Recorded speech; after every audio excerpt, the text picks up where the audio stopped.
chantons la louange du Seigneur que nous servons.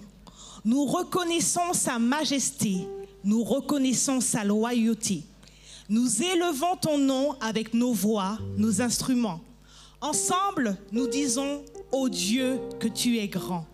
Viens Jésus, sois le bienvenu parmi nous. Jésus, nous te couronnons.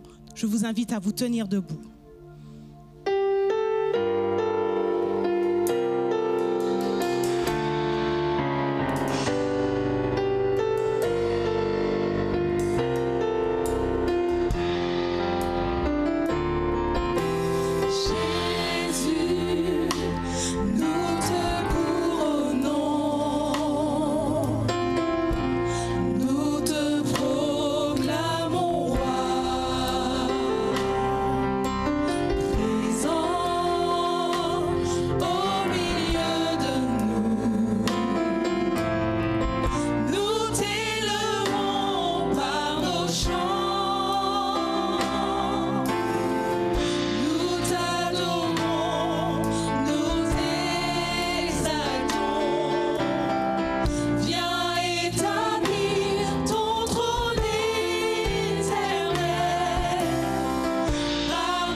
Pierrefitte, louez Dieu, acclamez le roi des rois.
Invoquons la présence du Seigneur.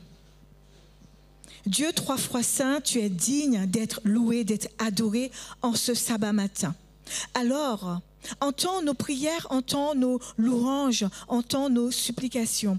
Viens parmi nous afin que ton peuple soit édifié par toi. Au nom de Jésus, Amen.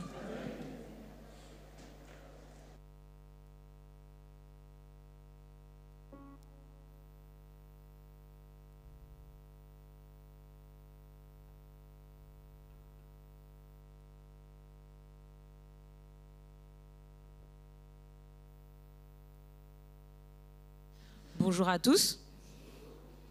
Un petit peu plus fort quand même. Bonjour à tous. J'espère que vous allez bien et que vous avez passé une bonne semaine par la grâce de Dieu. Qu'il est bon de se retrouver ce matin dans la maison de l'Éternel.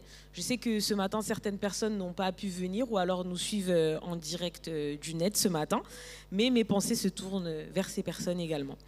Dans tous les cas, nous sommes ravis aujourd'hui de vous accueillir et j'espère que vous êtes sortis grandis de la leçon de l'école du sabbat de ce matin. Est-ce qu'il y a des personnes qui nous visitent ce matin? Oui, non, non, oui. Oui. Est-ce que vous pouvez lever la main? Écoutez, bienvenue à vous. Et écoutez, je vous souhaite la bienvenue dans l'église de Pierrefitte et bon sabbat à tous.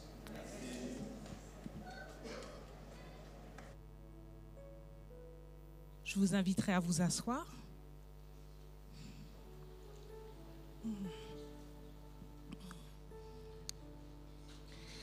Par le passé, certains d'entre vous ont utilisé la lettre pour garder le contact avec la famille, avec leurs amis ou leurs amoureux. Mais de nos jours, écrivons-nous toujours? Non, il y a le téléphone, il y a les réseaux sociaux. Plus besoin d'écrire des pages et des pages pour exprimer ses sentiments ou un simple émoticône suffit. Mais est-ce que ces échanges, ces nouveaux échanges, permettent une réelle intimité? Pas tout à fait. La relation dans laquelle nous sommes avec Christ est une route qui n'est pas toujours facile, car il nous arrive de nous éloigner de ce sentier. Au lieu de fuir comme Adam et Ève, revenons à lui et restaurons notre amitié avec Jésus, car c'est ce qu'il désire le plus au monde, que nous restons auprès de lui. Chantons ces paroles et pensons comme Jésus nous aime. Attire-moi à toi, ne me laisse pas, je veux tout abandonner et restaurer notre amitié.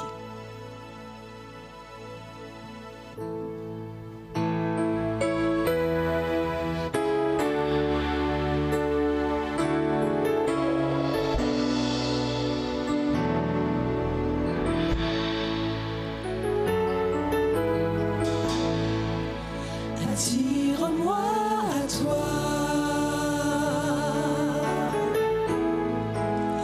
ne me laisse pas,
guérir. Montre-moi la voie qui me ramène à toi. Tu es tout pour moi. Tu es tout pour moi. Sans toi, je ne peux vivre. Tu es tout pour moi. Garde-moi près de toi. Tu es tout pour moi. Sans toi, je ne peux vivre. Tu es tout pour moi. Garde-moi près de toi. Garde-moi près de toi. Garde-moi près de toi.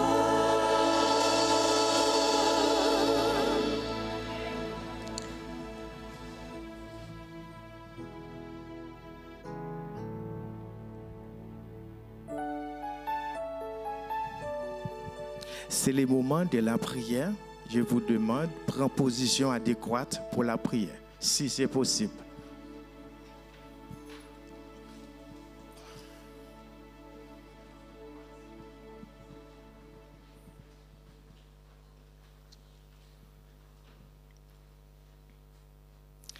Notre Père, Dieu créateur, toi qui as créé toutes choses, en ce sabbat béni, nous te louerons, nous t'exaltons pour tout ce que tu es, pour tout ce que tu fais, tu feras dans notre vie. Nous te remercions jusqu'ici, nous sommes vivants, nous sommes à tes pieds. Que ton nom soit loué, que ton nom soit exalté de génération en génération.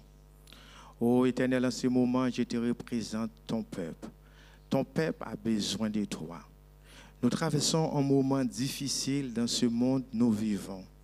Mais parfois, il y a quelque chose qui nous empêche de rester fidèles à toi.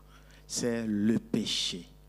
Et c'est l'une des raisons, ce matin béni, je te demande pardon pour ton peuple. Purifie ton peuple. Et permets que ton peuple soit pur devant ta face, en parole, en action. Tous les endroits où ton peuple ira, tout le monde voit Jésus-Christ crucifié. Oh, en ce moment, notre Père, parmi ton peuple, il y a des gens qui traversent des moments difficiles, qui ont été touchés par un deuil ou par d'autres problèmes, qui cherchent un travail. Mais toi, tu es toujours le même, tu ne changes pas. Et c'est l'une des raisons, ce matin, nous te demandons, viens, aide ton peuple à sortir dans cette situation. L'Éternel, en ce moment, il y a parmi ton peuple qui sont malades. Toi qui es le médecin par excellence, nous te demandons, agis selon ta volonté. Oh, en ce moment, nous te remercions, nous te louerons jusqu'ici. Tu as permis parmi ton peuple, il y a des gens qui travaillent. Merci pour les dîmes et les offrandes que tu as permis ton peuple à porter dans ton Saint-Temple. Nous levons aussi ce pays où nous vivons. Prendre contrôle de la situation. Nous voyons beaucoup de choses, mais heureusement, tu nous as promis à la fin des temps, il y aura des temps difficiles. Permets que ton peuple comprenne à quel temps nous sommes. Et chacun de nous, individuellement, prendre conscience. Et la mission que tu nous as confiée, nous proclamons la bonne nouvelle. Jésus revient bientôt. Nous levons aussi ta servante que tu as choisie en ce matin pour apporter la nourriture spirituelle. Permets que tout ce que ta fille Cathy dira vienne de toi. Et cette nourriture va nous servir de provision pour ton royaume. Bénis ton Père, prends soin de nous. Nous avons besoin de toi. Avec ton aide, nous faisons des exploits. Mais sans ton aide, l'ennemi fait tout ce qu'il veut avec nous. Tu vois comment le monde va mal. Mais nous te disons merci, nous te louons. Malgré toutes les difficultés dans notre vie, jusqu'ici, nous sommes présents, nous sommes vivants. Que ton nom soit loué, que ton nom soit exalté. Des grâces, pitié envers nous, je te prie. Au nom de Jésus, amen.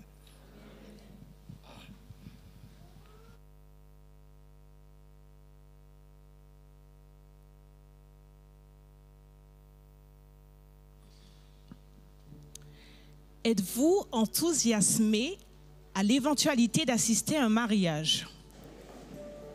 Bon, il n'y a pas beaucoup de personnes qui ont été invitées à un mariage, hein, je vois. C'est pas grave. Mais ceux qui ont été invités à un mariage, je suis sûre que vous avez préparé vos plus beaux vêtements. S'il y a un dress code, vous allez respecter le dress code. Vous allez réaliser de plus belles coiffures. Et j'en passe, les chaussures, etc.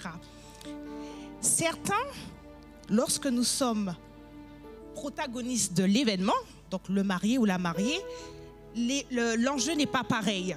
On ne veut rater aucun détail, la déco, le nombre d'invités, le traiteur, etc. Et Christ aussi, on a cette relation avec Christ. Il est amoureux de nous. C'est pour ça qu'on a chanté « Attire-moi à toi ». Et pour que cette célébration soit parfaite, nous devons nous préparer comme pour aller à un mariage, n'est-ce pas? Non, oui, toi, vous vous préparez. D'accord. Moi, je me suis préparée pour venir ici. Et moi, chaque fois que je vais dans un mariage aussi, je me prépare. Alors, Dieu nous demande de nous préparer pour cette célébration parfaite. Je le répète, parce que je pense que vous n'entendez pas très bien ce matin. Dieu nous demande de nous préparer pour cette célébration parfaite qui a lieu où? Au ciel. Alors il y a déjà les trompettes qui sonnent. On va le rechanter. La trompette sonne. Préparons-nous, purifions-nous et unissons-nous. Car nous devons nous réjouir avec le roi des rois.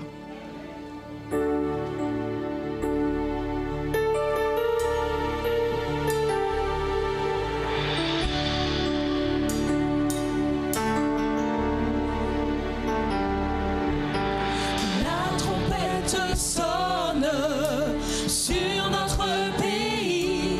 Rassemblez-vous, mes enfants. La trompette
soit la nature des bénédictions que vous avez reçues de la part de Dieu ces derniers jours, est-ce que vous êtes sûr de son amour? Vous êtes sûr? Alors offrons au Seigneur notre reconnaissance. Et j'invite le diacre à préparer le service de la collecte.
Voici le temps tant attendu par les petits et les grands, c'est l'histoire des enfants.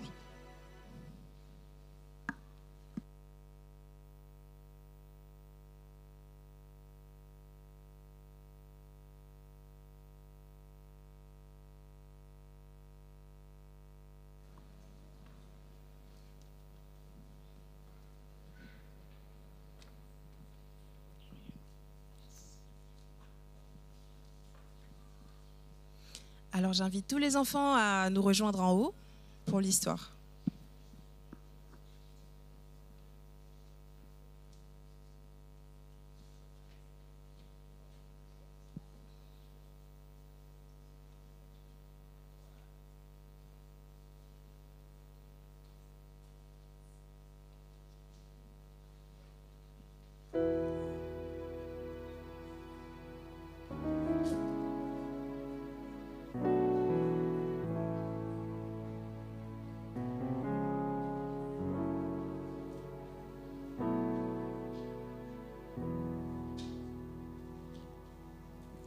Bonjour les enfants.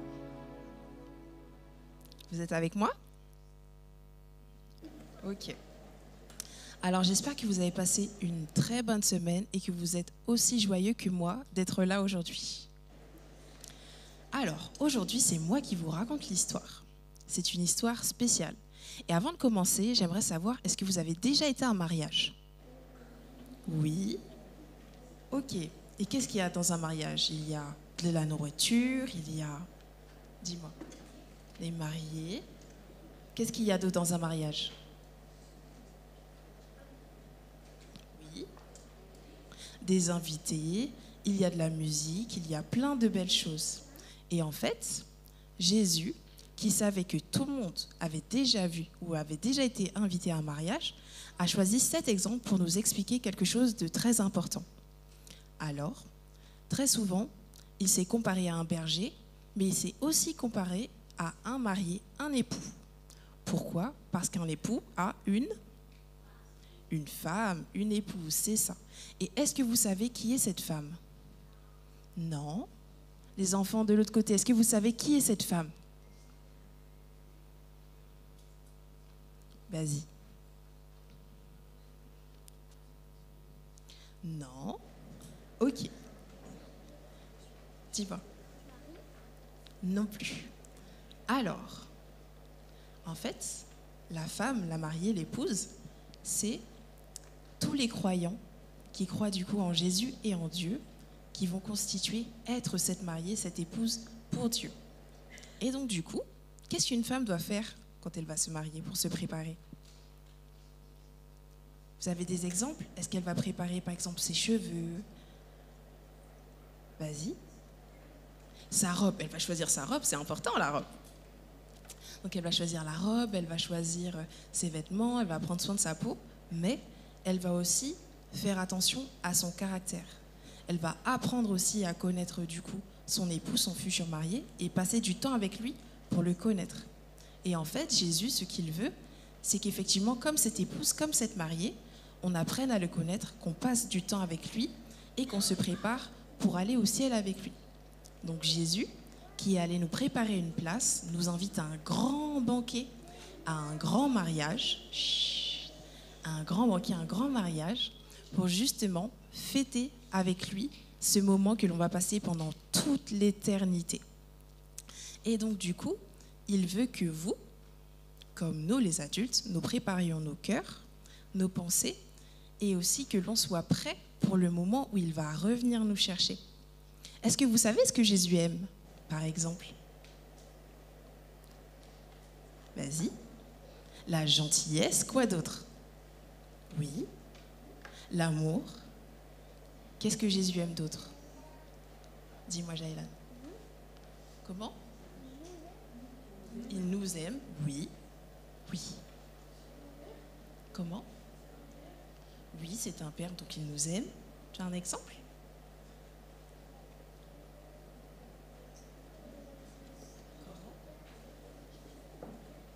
Qu'est-ce que ça dit?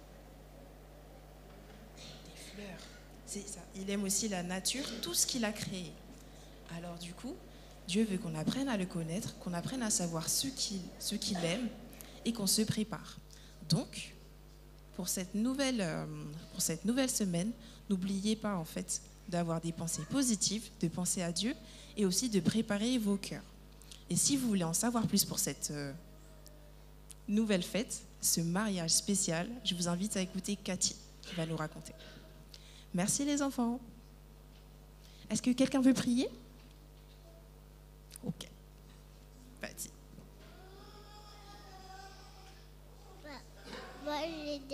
ma mamie parce que j'étais dans l'avion et j'étais tombée.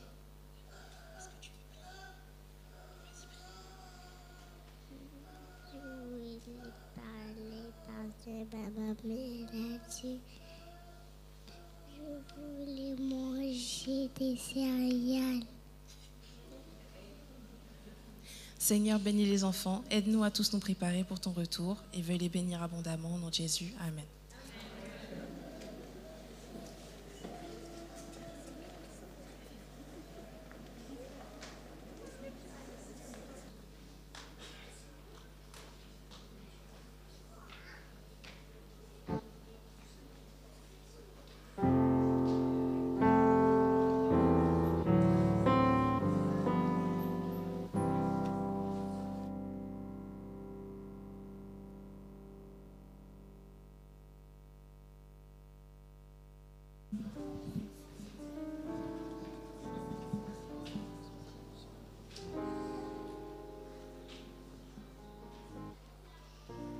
Le texte de base se trouve dans Apocalypse 10. Ah, comment?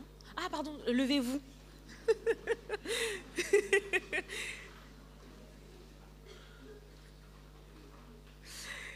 Du coup, je reprends. Je disais, le texte de base se trouve dans Apocalypse 19, le verset 7.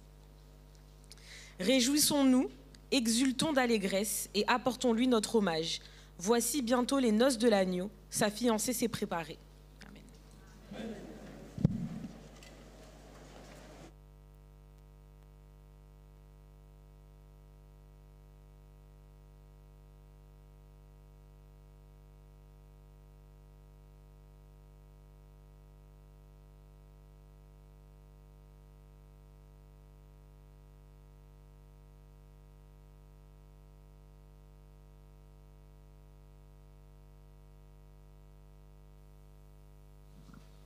Bonjour à tous et bon sabbat. Alors, à ceux qui sont mariés ou qui vont l'être, qui sont déjà mariés mais qui vont aussi peut-être se marier dans quelques temps, ou ceux qui ont prêté main forte, nous savons tous que justement l'organisation d'un mariage, ça prend beaucoup de temps, surtout si on veut que les choses soient parfaites, parce que c'est un moment particulier, c'est un moment spécial. Ce matin, nous allons nous intéresser à un mariage hors du commun, un mariage royal, dont les préparatifs ont commencé il y a 2000 ans. L'union des futurs époux approche à grands pas. Bientôt, une musique céleste remplira le palais royal et les foules célestes chanteront à pleine voix.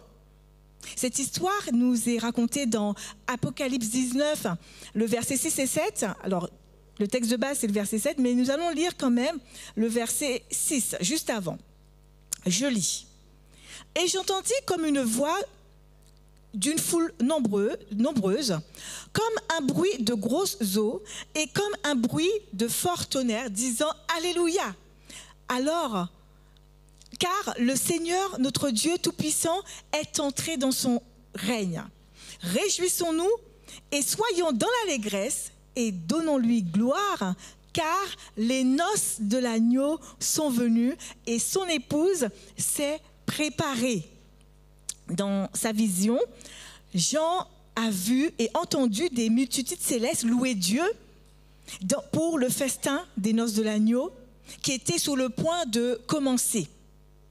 Donc, noces veut dire mariage. Mais avant de poursuivre notre réflexion, je voudrais quand même qu'on repasse en revue le déroulé d'un mariage à l'époque juive. En Israël, les mariages juifs se déroulaient en 3 étapes. 1, la première étape, c'était les fiançailles.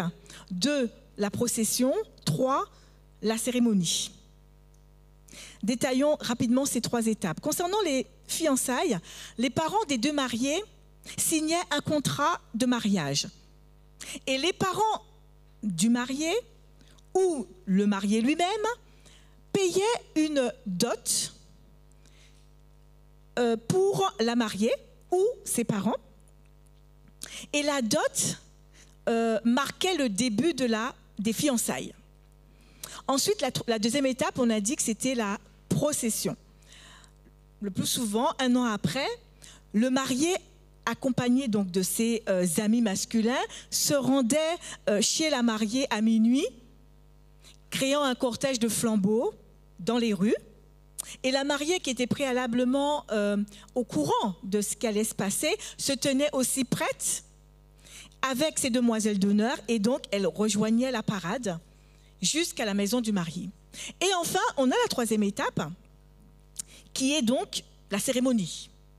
C'est le repas du mariage lui-même, qui pouvait durer plusieurs jours, jusqu'à 15 jours.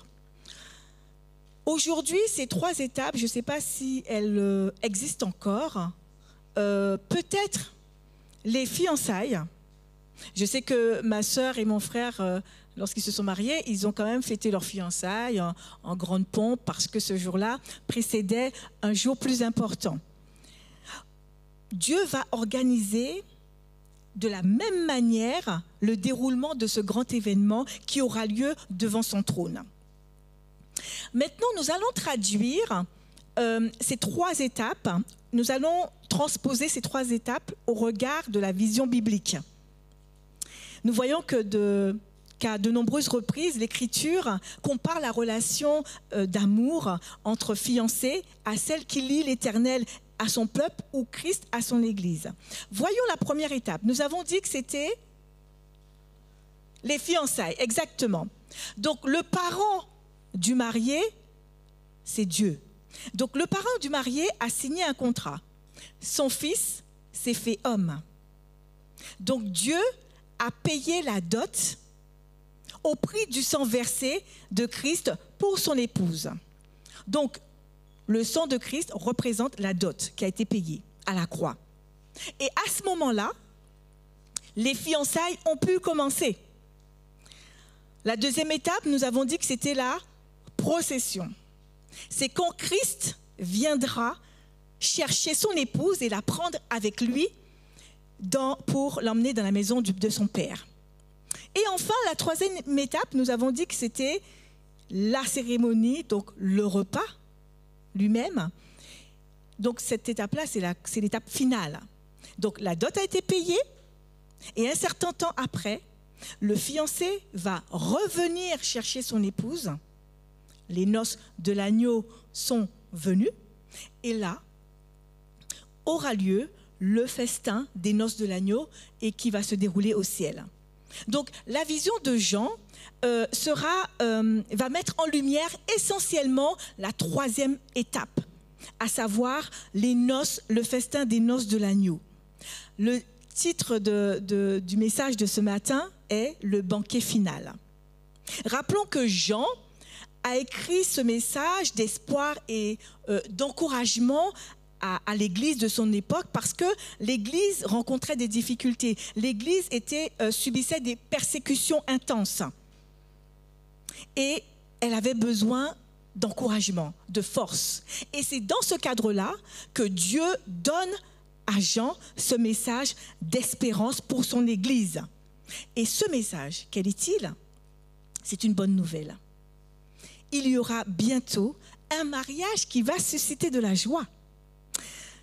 Et comme tout mariage, nous nous posons tous des questions. On se pose la question, qui est le marié? Qui est la mariée? Comment on va se préparer? Quelle tenue nous allons porter? Et enfin, quand aura lieu le mariage? Et ce sont des questions que nous nous posons tous, et dont nous voulons connaître la réponse. Ce matin, on va essayer d'apporter quelques éléments de réponse. À la première question, qui est le marié? Je vous pose la question. C'est une question qui ne pose pas d'ambiguïté, il me semble. Donc, je vous pose la question, qui est le marié? C'est Jésus, évidemment. Alors que le mariage arrive à grands pas, la joie du marié est entière.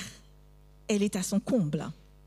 Quelle émotion d'entendre les voix célestes s'exclamer dans notre texte de base, Apocalypse 19, verset 7. « Réjouissons-nous et soyons dans l'allégresse, et donnons-lui gloire, car les noces de l'agneau sont venues et son épouse s'est préparée. Jésus a hâte de voir ce moment arriver. Il a hâte de voir la mariée. Il éprouve un amour intense pour son épouse et qu'il aspire de la voir. Messieurs, vous qui étiez mariés ou qui êtes mariés, on va dire, mais qui êtes mariés, est-ce que vous n'avez pas éprouvé ce sentiment d'excitation, de joie, d'impatience de voir votre futur? C'est pas vrai? Bon, alors c'est pareil pour Jésus. Maintenant, à la deuxième question. Qui est la mariée? Qui est la mariée? L'Église, en effet. Tout comme l'Éternel se déclarait le mari d'Israël, l'Église est l'épouse de Christ. Les 144 000 chrétiens deviennent l'épouse de l'agneau.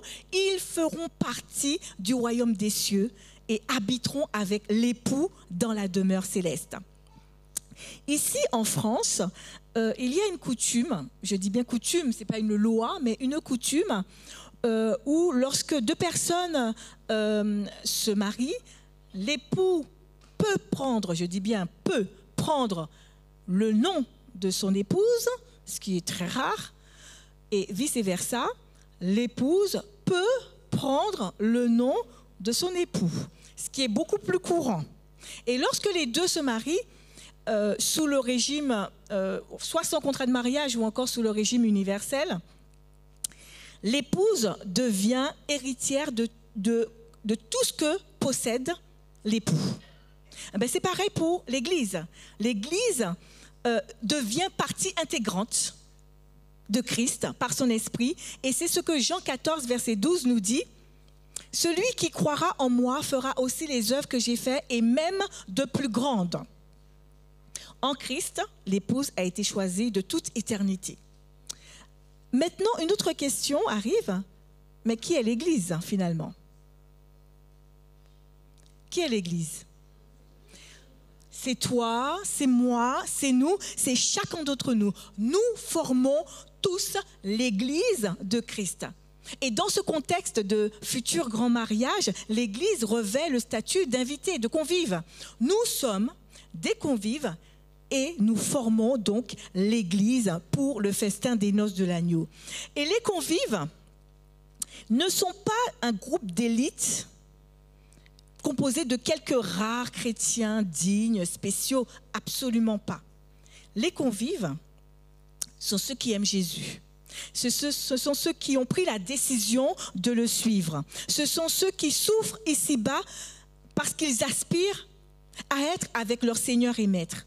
Ceux-là formeront l'Église, cette Église glorieuse, sans tache ni ride. Et la troisième question, il y en a 5. La troisième question, comment se préparer pour ce mariage? Comme je l'ai dit en amont, pour préparer un grand événement comme un mariage, cela demande du temps pour tout préparer, parce qu'on veut que ça soit spécial, parce qu'on veut que ça soit particulier, que ça soit un moment inoubliable. Alors, je crois que c'est dans l'histoire pour les enfants, lorsque vous avez préparé ce mariage, qu'est-ce qu'il faut prendre en compte? La location de salle, quoi d'autre encore? Il faut voir le traiteur, la décoration, la quoi? Le gâteau, la robe, on y arrive. Les alliances, donc il faut voir le bijoutier. Quoi d'autre encore? Le fleuriste, ensuite, la voiture. Il y a aussi les répétitions, le coiffeur, comment? Le DJ, parce qu'il y aura la musique, l'onglerie, hein, pour ceux qui veulent faire la manicure. Les invités, etc.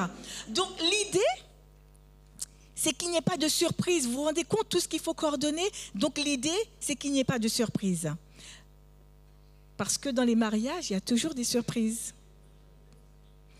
Il y a toujours des surprises parce qu'il y a tant à faire et on se laisse déborder parfois. Je vais prendre l'exemple du dîner du roi Charles III qui est venu à Versailles il n'y a pas très longtemps, qui s'apparentait quand même à un mariage et à un standing quand même très très élevé. Et selon le service, le protocolaire français et anglais, c'était un travail de longue haleine qui a débuté depuis plusieurs mois. Et à titre d'exemple, derrière la préparation du menu, il y avait 40 personnes. 40 personnes pour le menu. Alors vous imaginez tout ce que vous m'avez énuméré, on arrive facile à 300 personnes. Facile. Donc les grands moyens sont déployés. Donc ça veut dire qu'il faut du temps pour pouvoir coordonner tout cela. Voilà que des siècles, l'époux, Christ s'est aussi préparé, lui aussi, pour ce mariage céleste avec son épouse. L'apôtre Paul nous l'explique dans Jean 5, versets 25 à 7, que, je lis, « Christ a aimé l'Église jusqu'à donner sa vie pour elle. Il a voulu ainsi rendre l'Église digne d'être à Dieu, après l'avoir purifiée par l'eau et par la parole. Il a voulu se présenter à lui-même, l'Église, dans toute sa beauté, pure et sans défaut, sans tache, ni ride, ni aucune autre imperfection. Pareillement, l'Église de Christ doit se préparer pour son époux, doit consacrer du temps à faire quoi? Dans l'étude de la parole, dans la prière, dans la mission, en faisant du bien autour de soi, etc., etc.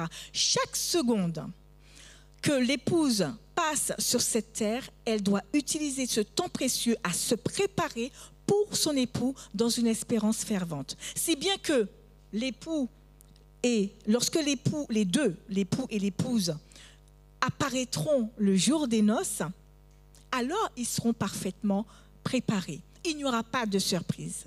Alors, je disais tout à l'heure qu'il y a toujours des surprises dans les mariages.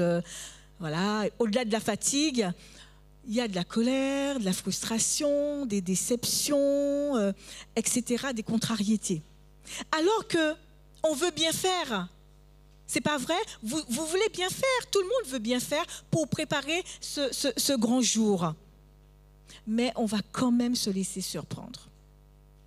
Peut-être par un manque de préparation, peut-être par d'autres soucis, par des préoccupations, et tout ça vont nous accaparer.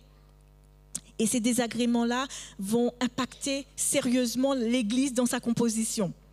La Bible nous dit que nous serons peu nombreux aux noces. Non pas parce qu'il y a peu d'invitations qui ont été lancées, c'est parce que peu ont choisi d'y répondre. Effectivement, dans l'évangile de Matthieu, nous trouvons deux paraboles qu'on pourrait mettre en parallèle l'une à l'autre. Celle des invités aux noces, qu'on retrouve dans Matthieu 22, 2 à 14, mais vous allez lire chez vous, et celle des 10 vierges qui vont à la rencontre de l'époux, qu'on retrouve dans Matthieu 25, 1 à 13, que vous allez lire également chez vous. Ces images ont l'avantage de mettre en lumière à la fois les personnes qui sont concernées, mais aussi leur situation. Et selon ces deux paraboles, les invités aux noces sont tantôt des vierges sages et tantôt des vierges folles. Et lorsque l'époux est venu chercher ses convives pour entrer dans la salle des noces, les premières, donc les sages, étaient prêtes pour rencontrer l'époux. Tandis que les secondes, les folles, ne l'étaient pas, malheureusement, et ont vu la porte fermée à leur arrivée. Dans l'éternité aura lieu ce banquet qui va célébrer le mariage du Fils de Dieu avec tous les croyants. Pas quelques-uns, tous les croyants. Pas ceux qui sont sélectionnés ou triés sous le volet, mais tous. Mais à condition de croire et d'accepter Jésus. Les exclus porteront l'entière responsabilité de leur refus de salut que Dieu leur offre ils n'auront aucune excuse le jour du jugement. Donc, si tu veux faire partie de l'épouse, si tu veux faire partie des invités, tu dois être prêt à répondre à cet appel, à cette invitation. Parce qu'à travers ces deux paraboles, on entrevoit l'amour d'un père qui veut le bien de l'épouse et qui veut que l'époux et l'épouse soient dans la joie, soient heureux. Oui, on voit aussi le soin que Dieu a prêté le repas. On le voit dans Matthieu 22, verset 4. Je lis, « Voilà, j'ai préparé mon banquet. Mes bœufs et mes bêtes grasses sont égorgés. Tout est prêt. Venez à la noce. » Déjà dans l'Ancien Testament, on voit cette largesse de Dieu qui se prépare. Il invite largement et il veut même que la salle soit comble. Dieu n'a rien refusé pour nous sauver, pour nous permettre d'accéder au banquet final. Il a été jusqu'à nous envoyer son propre Fils à le livrer pour nos péchés. Le salut est offert à tous les hommes. Le banquet final est aujourd'hui accessible à tous, mais à condition d'être prêt à accepter l'invitation qui nous a été faite par Jésus-Christ. Personne ne peut prétendre ne pas y avoir accès, car ceux qui prendront part à ce grand banquet sont ceux qui auront accepté Jésus dans leur vie.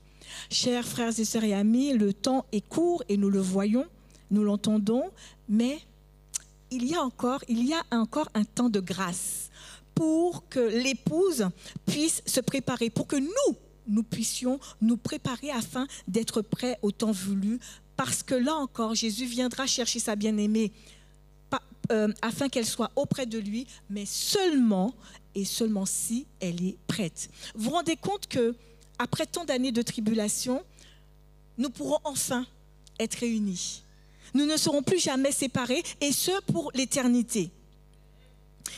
Tous les cieux se réjouiront pour la célébration de cet événement, car l'épouse sera là, à côté de son épouse, séchant ses larmes, effaçant ses peines à tout jamais. Alors, quelqu'un l'a dit, effectivement, ce temps de préparation permet à l'épouse de choisir sa robe, sa tenue, avec soin. Apocalypse 19, verset 8 nous dit, je lis, « Et il lui a été donné de se revêtir d'un fin lin éclatant pur. Car ce fin lin, ce sont les œuvres justes des saints. » Alors, on en vient à notre quatrième question. Quel vêtement porter à cette occasion? Quel vêtement porter? La mariée doit porter une tenue de circonstance, c'est pas vrai? Dans la plupart des cas, les mariés portent une belle robe blanche écrue, avec des paillettes, traînes, de la broderie, etc., etc. Jésus nous demande également de porter une tenue de circonstance pour cette belle occasion. L'entrée au festin des noces de l'agneau n'est pas sans condition.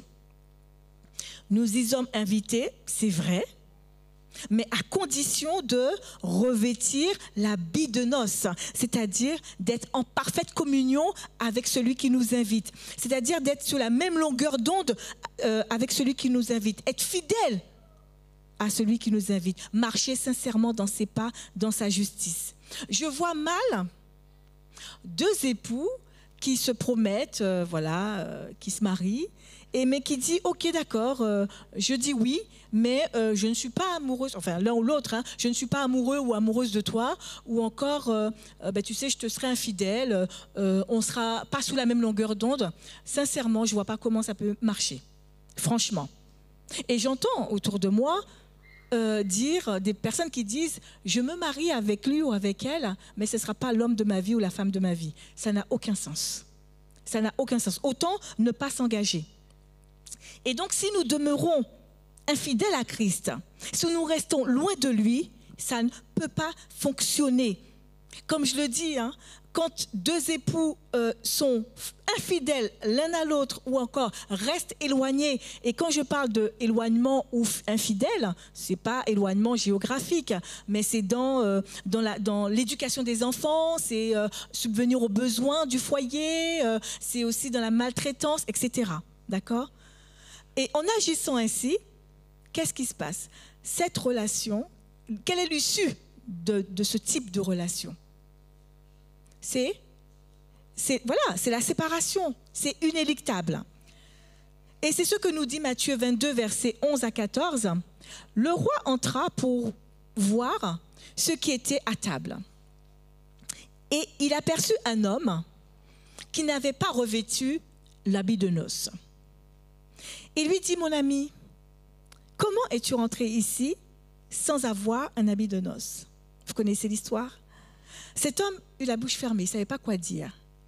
Alors le roi dit au serviteur, liez-lui les pieds et les mains, jetez-le dans les ténèbres du dehors, où il y aura des pleurs et des grincements de dents, car il y a beaucoup d'appelés et peu d'élus. En résumé, un des invités a refusé l'habit dont on a voulu le vêtir, préférant sa tenue de tous les jours, sa tenue de ses propres gloires, de ses propres actions, de sa propre justice.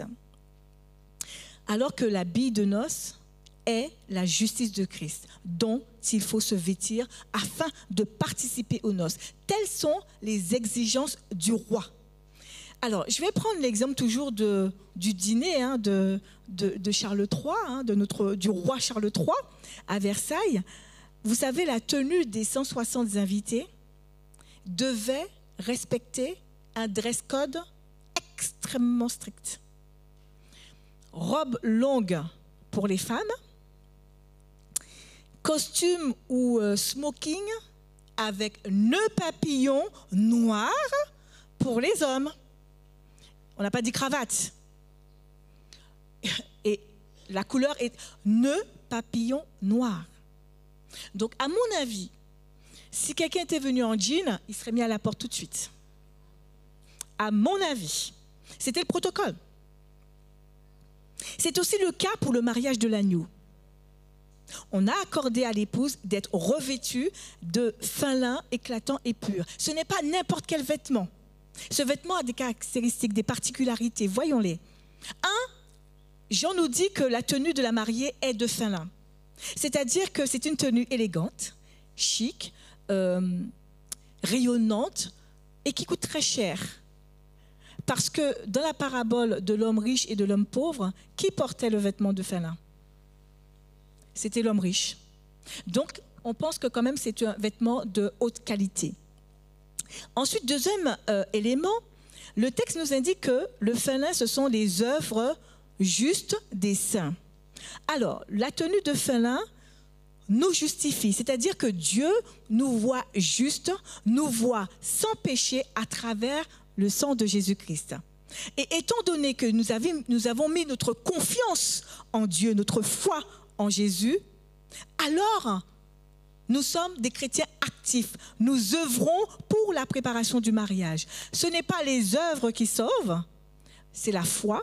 Mais Jacques nous dit, dans Jacques 2, versets 14 à 23, que la foi sans les œuvres est morte. Donc c'est la foi qui nous pousse à œuvrer, à être dans la mission. Autre caractéristique, il nous est dit qu'il lui a été donné. Il lui a été donné, on fait ressortir deux éléments. On donne à l'épouse un vêtement. Ça veut dire que l'épouse peut accepter ou pas. Donc l'épouse a un choix à faire. Et deuxièmement, quand on dit qu'il lui a été donné, ça veut dire que l'épouse n'avait pas le vêtement, ce qu'on lui a donné. Donc cela ne vient pas d'elle. Ce n'est pas de ses propres mérites. C'est ce que Éphésiens 2, verset 10 nous dit à ce sujet. Car nous sommes son ouvrage, ayant été créés en Jésus-Christ pour de bonnes œuvres que Dieu a préparées d'avance afin que nous les pratiquions.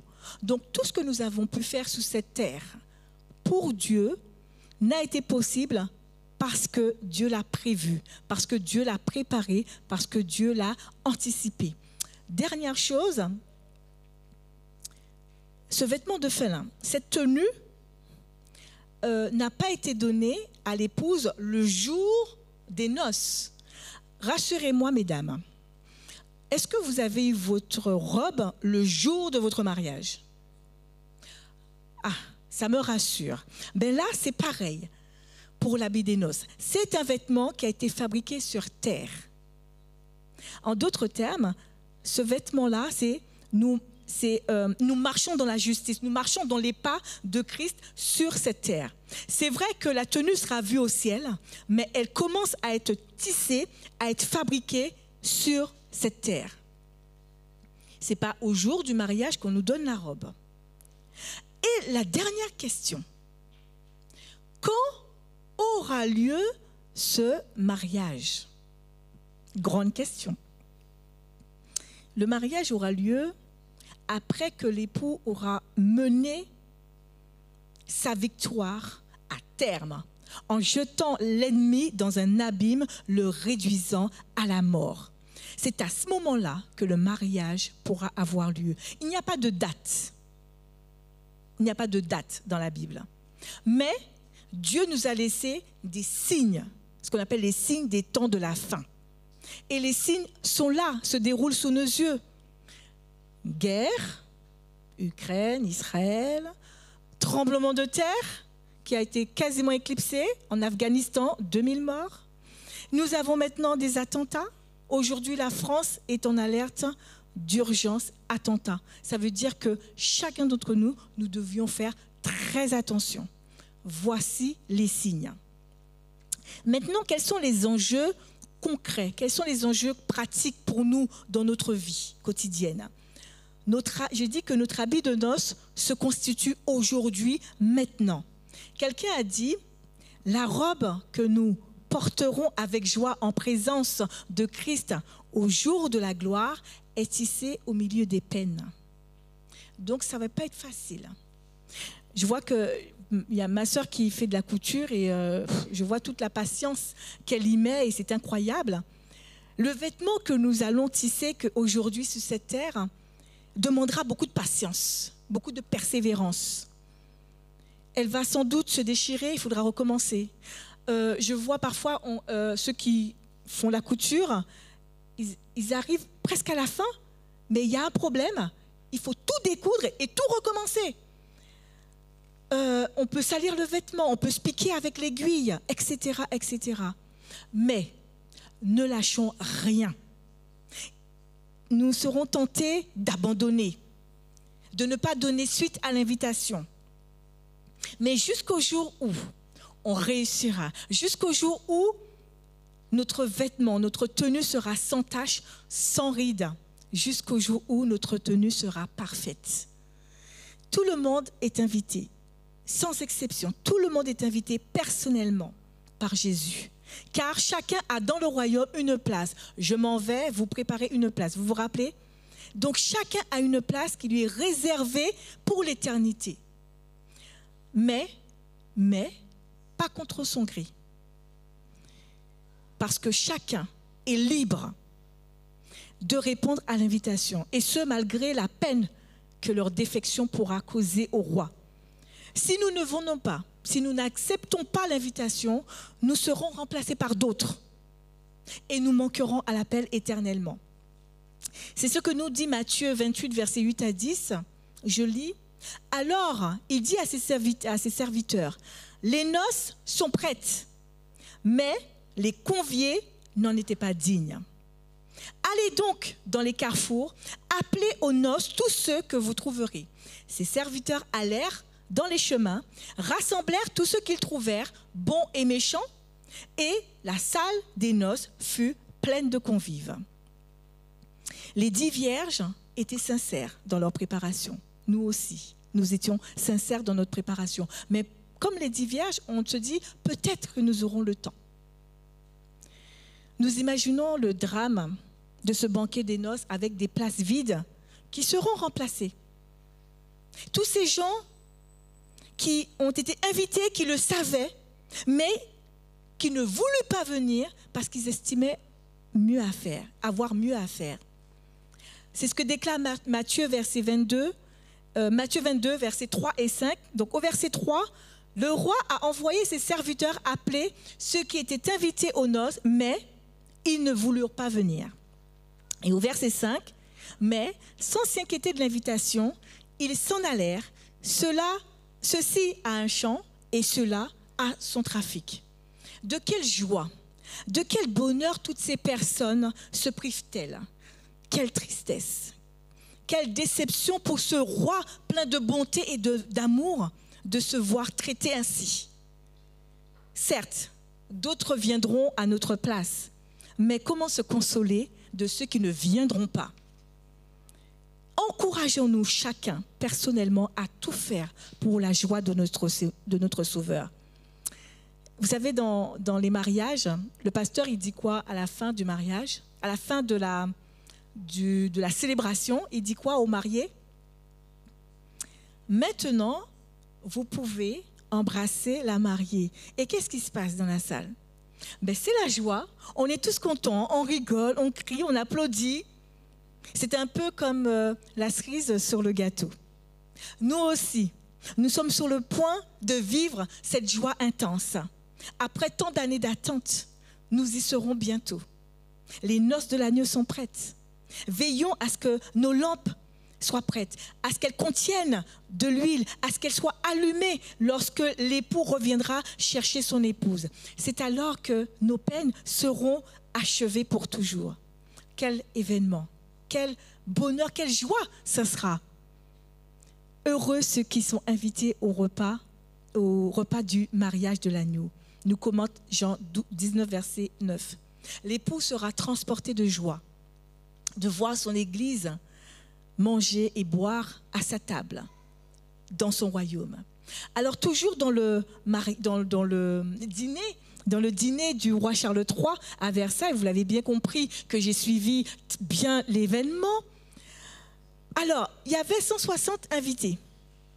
Il y avait 160 invités et parmi eux, il y avait toutes sortes de personnes politiques, artistes, etc. Et pour ne pas créer de jalousie, les 160 invités étaient tous à la table du roi. Il n'y avait pas un groupe là, un groupe là, un groupe là. Tout le monde était à la table du roi. Alors si eux, ils ont eu ce privilège, pourquoi pas nous? Moi, je n'ai pas été invitée au dîner de roi Charles III. Et vous? Voilà. Mais c'est pas grave. Parce que le repas qui nous attend n'a rien à voir avec celui de Versailles. Le nôtre est déjà préparé. Et nous serons tous à la table du roi des rois. Alors, chère épouse, chère invitée, voulez-vous faire partie de la table royale de l'époux et partager ce grand festin avec l'époux qui a déjà tout préparé? Alors, heureux ceux qui sont appelés et qui accepteront l'invitation pour ce banquet final. Amen. Alors que ceux qui sont prévus pour le chant spécial qui va suivre, je leur demande de s'avancer jusqu'à la chaire, parce qu'on souhaite insister sur ce message. L'invitation est lancée. Ça y est. L'époux, notre sauveur, notre roi des rois, s'est livré sur la croix pour nous sauver, pour notre salut. L'épouse, l'Église, nous sommes réconciliés avec notre Dieu, avec notre roi. Alors, acceptons l'invitation qu'il a lancée. Écoutons ce chant spécial.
Maintenant je suis vraiment réconcilié avec mon Dieu.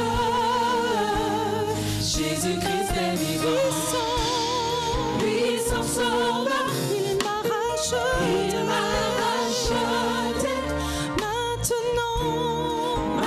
Maintenant je suis vraiment réconcilié avec mon Dieu. Jésus-Christ est vivant. Jésus, Jésus, oui je crie à toi. Tu t'es donné sur la croix pour sauver toute l'humanité. Jésus-Christ est vivant. Jésus, Jésus, oui je crie à toi. Oui je crie à toi. Tu t'es donné sur la croix pour sauver toute l'humanité. Jésus-Christ est vivant. Jésus, Jésus, oui je crie à toi. Oui je crie à toi. Tu t'es donné sur la croix pour sauver toute l'humanité. Jésus-Christ est vivant. Jésus, Jésus, oui je crie à toi. Tu t'es donné sur la croix pour sauver toute l'humanité. Jésus-Christ est vivant.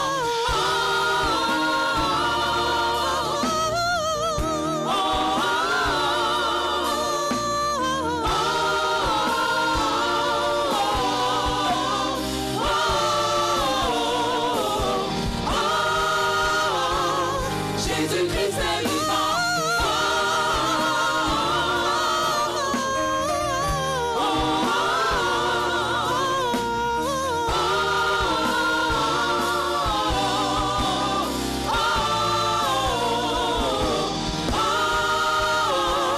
Jésus-Christ est vivant.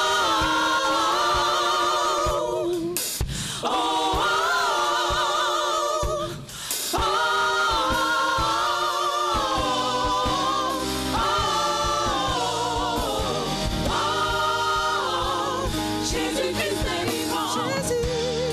Jésus, Jésus, je crie à toi. Oui, je crie à toi. Jésus, Jésus, oh, oh, oh,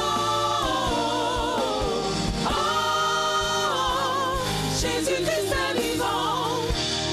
Jésus, Jésus, oui, je crie à toi. Jésus, Jésus, oh, oh, oh, oh. Jésus-Christ est vivant. C'est un sauveur envoyé du ciel. Il règne sur l'univers, le roi des rois, il est Seigneur. Jésus-Christ est vivant.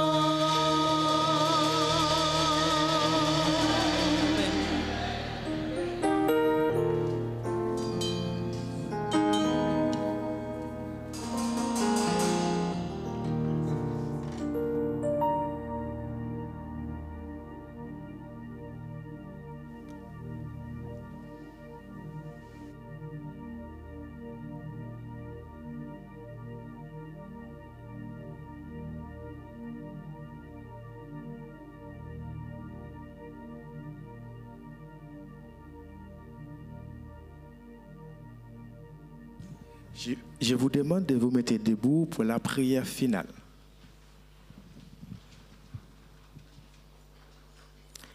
Notre Père éternel, nous disons merci pour ce message que tu nous as envoyé. Permets que chacun de nous, individuellement, reste fidèle à toi jusqu'à ce que Jésus revienne.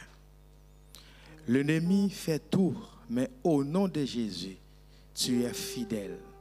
Et pour cette raison, même si les choses difficiles, même si les choses sont difficiles, même si le monde va mal, merci encore parce que tu nous as promis très bientôt, nous irons avec toi. Tu nous as fait un rappel ce matin pour le noce que tu as préparé, le banquet que tu as préparé. Permets que notre robe soit restée propre, même si le monde va mal, mais permets que nos yeux continuent à contempler Jésus revient bientôt. De grâce envers nous, prends soin de nous, je te prie, au nom de Jésus, amen.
Recevons la bénédiction de Dieu. Que l'Éternel nous bénisse et qu'il nous garde. Que l'Éternel fasse luire sa face sur nous et qu'il nous accorde sa grâce. Que l'Éternel tourne sa face vers nous et nous accorde sa paix. Allons dans la paix et dans la joie du Seigneur. Amen. Vous pouvez vous asseoir. Oui, la promesse que nous trouvons dans Jean 14, les versets 1 à 3, nous invite à ne pas nous inquiéter, à continuer à faire confiance à Dieu, car Jésus revient bientôt. Et pour que nos voix sont parfaites pour célébrer le roi des rois, parce qu'il est fidèle et que la gloire lui revienne. Nous nous séparerons sur ce chant et nous vous donnons rendez-vous cet après-midi pour ce moment de partage à la table du roi.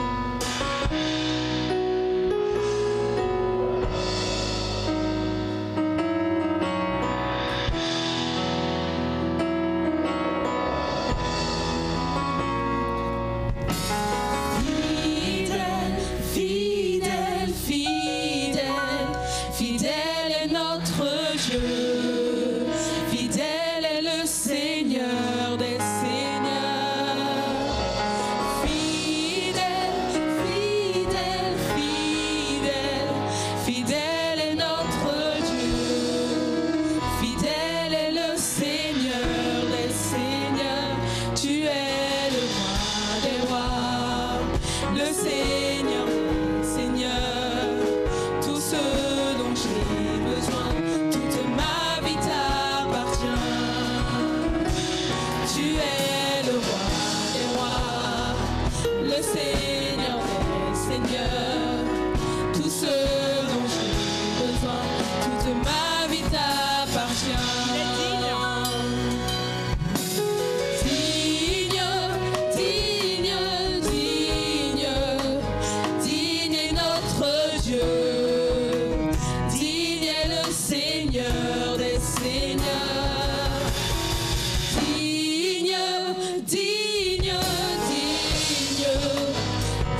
tous.